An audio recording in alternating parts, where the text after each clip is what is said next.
Today I am finally leaving my room and taking you guys with me as I go driving for dollars for the very first time. Dang. So, damn. Mom.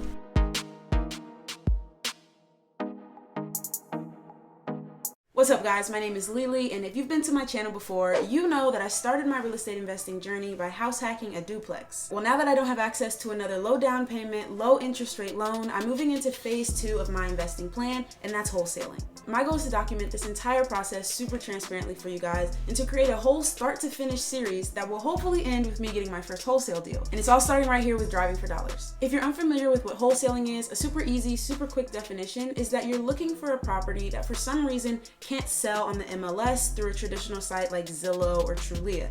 That could be because the property has damage or any other reason, and that's called a distressed property. By connecting the owner of the distressed property and an investor, the wholesaler is able to collect what is called an assignment fee, which the investor pays them for bringing them a deal. Driving for dollars is the cheapest way to find a distressed property. If you've got a car, some money for gas, and a cell phone, you can do it. When you find properties driving for dollars, you're then gonna go home and do something called skip tracing, which is basically getting the contact information of those owners and seeing if they're interested in selling their properties. This, in my opinion, is like the scariest part of wholesaling, is cold calling people and asking if they want to sell their house. In fact, I'm gonna give you guys a sneak peek of the next video where I did this, and let's just say I definitely got cussed out a few times. I'll give you a sneak peek of one of those such instances at the end of this video, so make sure you hang around. I'll be showing you guys how I use the new PropStream mobile app to find information on properties, and hashtag not sponsored. They're not paying me to make this video. If you choose to use the link in my description, you'll get a free 7-day trial to PropStream, and if you decide to purchase after that, I'll get a small percentage of that sale.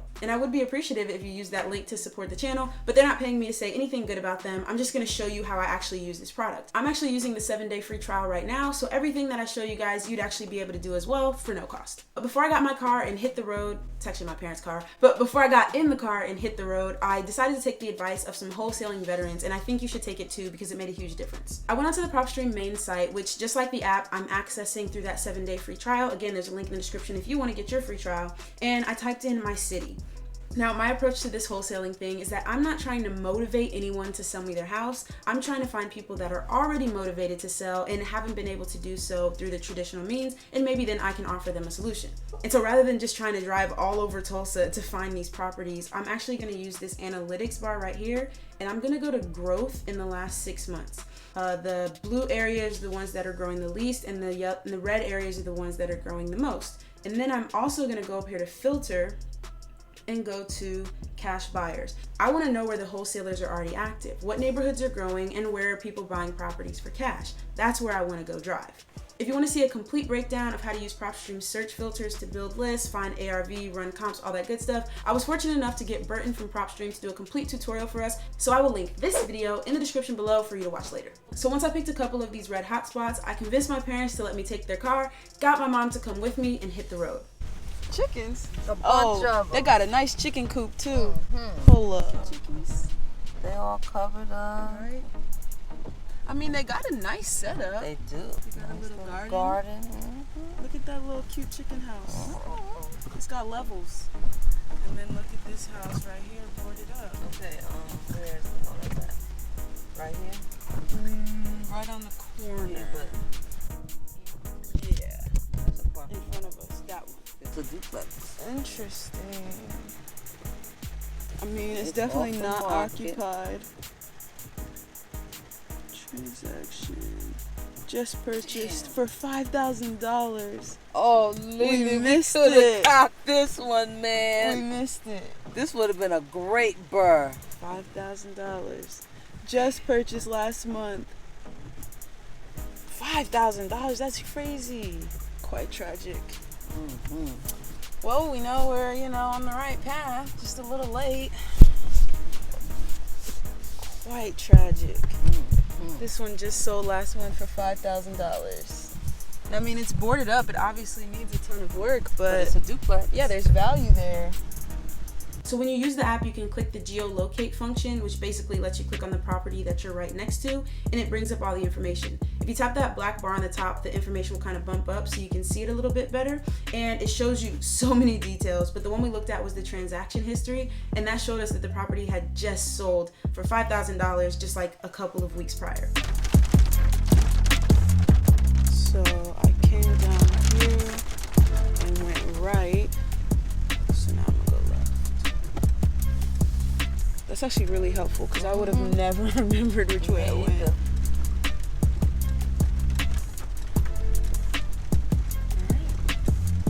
You know, you'd be skipping whole streets or going down streets twice or just confused. Vacant? Looks vacant to me. Definitely looks so. Look, we got somebody out here with a bandit sign. We buy houses cash. They're looking for the same thing we're looking for. So these are the types of properties that we're looking at that just seem to be vacant. Oh yeah, it does have a lockbox on it. Hit details for me. What is that back there? You see that? What's this on the right?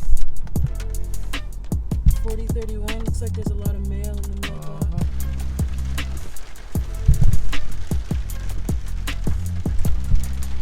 So this house right here looks vacant, obviously, and when we just use the app to look it up, it is vacant. Was purchased quite a few years ago, has quite a bit of equity, so someone might be interested in getting that off their hands. No one's living there and not doing anything with it. So one thing that was interesting in the tutorial that I did with Burton was that he told me they get their vacancy data from the US Postal Service, save the USPS. And so basically, when someone stops collecting the mail at their property, the Postal Service marks that property as vacant. So that's where that data is coming from. It would be good if this had a place for you to take notes. It does somewhere. You see the tags thing? Try that. There you go. It looks vacant to me. I can see straight through to the back. Yeah, save it. Can you make a note that says it looks vacant? Yeah, look at the backyard. Look, auction, August 4th. Let's see. 1539, yep. 3-bedroom, 1 bathroom. What's 1C mean? I think I've now realized that 1C means 1 car garage, but if I'm wrong, somebody let me know in the comments. Also, while we were driving, we came across quite a few properties that had already been flipped. And something I was telling my mom was that like that $100 fee was starting to sit differently in my mind. And they're spending the $100 a month to access these services to then get a property that, you know, they could flip and make 50 grand on, you know? Like this one. Both of those. Let's see if we can zoom out and see where we've driven. Okay, let's go right. This one just sold. Damn. Ma. What we been missing them? Vacant, overgrown, just so tragic. So again, we kept coming across distressed properties that had just been purchased for cash, and while it was a little bit frustrating, it was also letting us know we were in the right area. So if when you're driving for dollars, you're not finding many distressed properties that were purchased recently, then you're probably not in the right area. Just got a lockbox on it. Nice find. $39.39. It's for sale. It's for sale right now? Okay. Let's see the signs. Let's see. Active listing 374 was just updated. Yeah, that's why it's so expensive. Nice with that. What's all them bricks on the roof? Holding the roof, shingles down. Really? Oh, there's a hole in the They roof. patched it and they holding down the sheet over the shingles. Well, let's make a note of that because I don't think anybody likes having a hole in their roof. What's this one? You gotta add. That might have a lockbox. Banana trees. Is there a house behind that? Barely.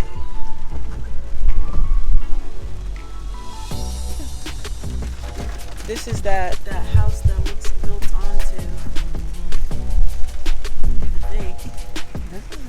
It's got this random part in the back, and then that part that looks like, you know, the actual original house. Right. Says it's occupied. Yeah.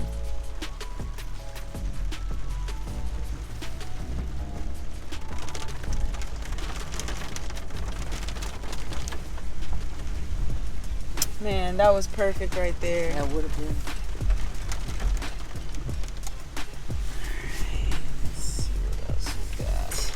This is that house with that add-on that Yeah. just random builds. Look. It looks staged. It might be for sale. Oh no, they got it in there. They might have just moved in there. It's nice though. It's definitely nice. I like those chairs. Now this is for rent, but it's possible they might be interested in selling. So let's get that sign. You know, because this one we won't even have to skip trace. We could just call. One thing I learned that I was trying to apply here was that if you come across a rent sign while you're out driving for dollars, like take that down for a couple of reasons. You know that the property is going to be vacant soon because it's up for rent. The owner put their contact information out to the public, so when you cold call them, they probably won't cuss you out. And third, like the one that we found, oftentimes these homes are owned for a really, really long time, so the owner might be ready to get rid of them so they can kind of recoup their investment. It's also a good idea that when you come across any already flipped properties, you take down those addresses as well, because eventually you're going to want to contact those investors to see if they'd like to buy their next deal from you. I'll show you guys the exact conversations that I'm having with owners as well as investors in a future video. And speaking of, next up, you're gonna see a video where I go home and cold call all of the owners of the properties we found while out driving for dollars. In fact, here's a sneak peek. Hello? Hi, I realize this is kind of a random call. Some little small why do you people call like fucking property to these guys for a little or nothing? Won't be calling him back. So yeah, you're not gonna wanna miss that. If you're watching this right after I post, make sure you subscribe and turn on notifications because that video will be out very soon. If you're watching this sometime in the future, you can check the description below and find a link to the entire playlist of me wholesaling a property from start to finish, and hopefully we'll all be able to look back on this first video and see that I actually did get a deal. If you enjoyed this video and like the style of coming along with me while I'm out there trying to get a real life deal, let me know in the comments. Don't forget to turn that like button blue before you go. I post videos most Tuesdays, Fridays, and Sundays, and until next time, thanks for watching.